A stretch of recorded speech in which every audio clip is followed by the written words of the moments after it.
কাণ্ড কারবার শুরু করে দিছি। নবীজিরে তাওয়াজ্জু দিয়া এই জড় জগৎ থেকে নূরের জগতে নিয়ে গেছে, নূরের জগতে নিয়ে গেছে। আর ওই টাইমে আরশে আজিম থেকে রব্বুল আলামিন নিজে তিলাওয়াত করা শুরু করছে। আর তিলাওয়াত করেন আর জিবরাইলের জবান দিয়ে আওয়াজ বের হয়, টুক টুক টুক টুক টুক টুক টুক, একটা না আওয়াজ, একটা না আওয়াজ। আপনারা কোনোদিন ছাপাখানায় গেছেন নাকি? এখন তো সব কম্পিউটার হয়ে গেছে। ছাপাখানায় ছাপা মেশিনে এরকম ভাবে অপারেটর আঙ্গুল চালায়, আঙ্গুল চালাইলে আওয়াজ হয় খট খট খট খট। শুনছেন নি কোনোদিন? না শুনলে গিয়ে শুনবে তো খট খট খট খট আওয়াজ হয়। এরপরে যখন এই যে কি কারা কথা বলে, কারা কথা বলে,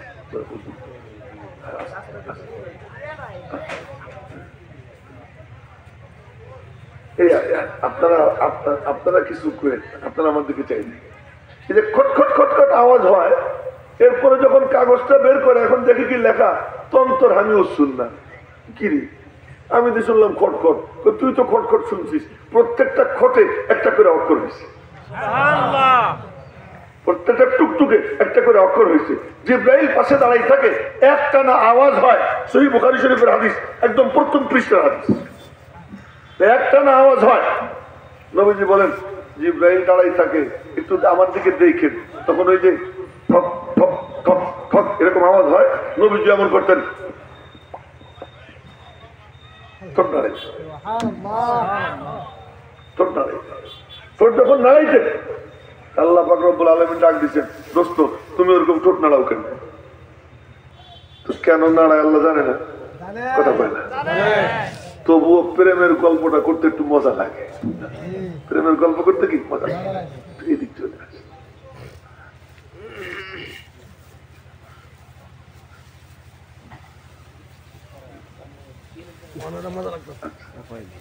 তো প্রেমের গল্প মজা লাগে। মাথা কেউ নাড়াইয়েন না, মনোযোগ দিয়ে শুনেন। কথা কিন্তু একটাও আমি বানাই আনিনি, এখানে বসার পরে যা মাথায় আসতেছে তাই বলতেছি। এখন ঠোঁট নাড়াও কেন? মনে মনে করে আল্লাহ কেন নাড়াই তাকে তুমি জানো না। আমার মন বলে তোমার কালাম যেন ছুটে না যায়, একটা জের জবর যেন ছুটে না যায়, এই জন্য এমন করি।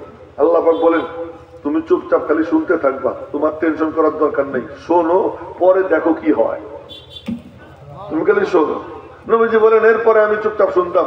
আল্লাহ পাক বলতেছেন লা তুহাররিক বিহি লিসানাকা লিতাজালা বিহি ইন্না আলাইনা জামাহু ওয়া কুরআনা ফাইযা ক্বরানাহু ফাত্তাবি কুরআনা সুম্মা ইন্না আলাইনা বায়ানা।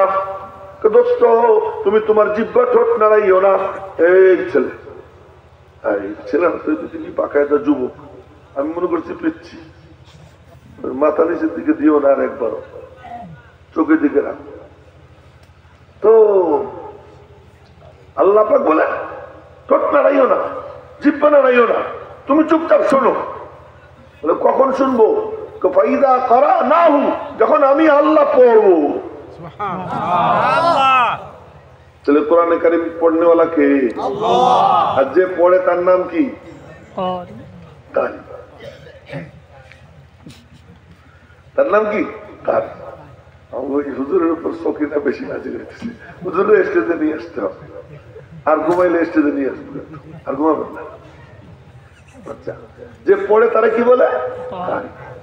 আল্লাহ পাক বলেন আমার এই কালামের কারি আমি আল্লাহ নিজে। যখন আমি পড়বো, এই যে আর একটা ঘুমাই, কি বুড়ে না জুয়ান? এই যে কি রে তুই যে পুরো, তুই সামনে জলদি ওঠ, ওঠোর দিকে, হ্যাঁ ওঠ ওঠ, তার তুই ওঠ। আরে সরমের কিচ্ছু নাই রে বাবা, তুই উঠে আমার সামনে আয়, ওঠ।